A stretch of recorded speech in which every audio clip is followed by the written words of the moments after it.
potentially another fun one. The Golden State Warriors.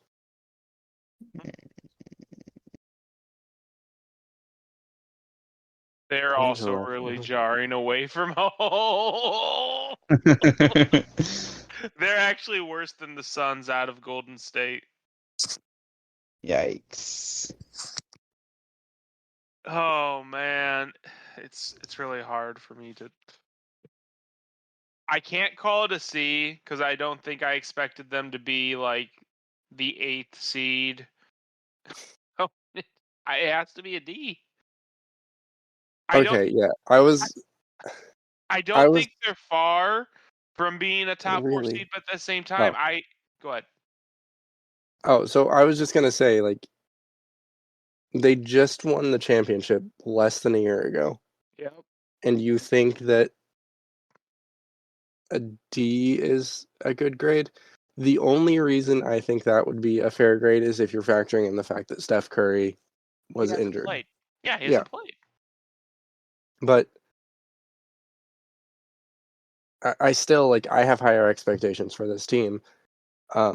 Because it is a well-coached team, and it's a well-built team besides just Steph Curry. Obviously, missing Steph Curry is a big hit, but they're one loss away from being out of the playoffs. It's a D minus. Like, it might even be an F, because I expect them to be a top 3 seed, with or without Steph. Another team for me. They would be an F if it isn't for another team for me. Oh yeah, you only are doing one of each.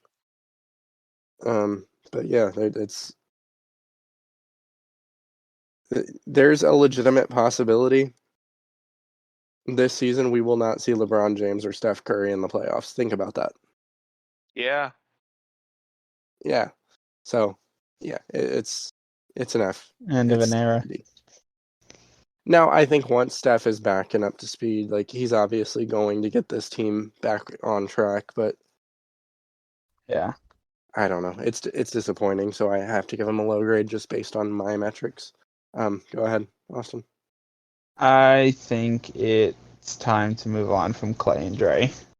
Absolutely. I thought that for a while. It's just happening. It's just going to be happening after this season. Yeah, if it doesn't, this team deserves an F, and Steph should honestly leave. I know he won't. He's going to be a lifer, but yeah. And the only other option would be if he goes to Charlotte to finish his career. But I'm about to say I don't think he's going to be a lifer. Kuminga's been a disappointment. James Wiseman's been disappointing, very disappointing. I think they just need to start looking at potentially rebuild in the next few years.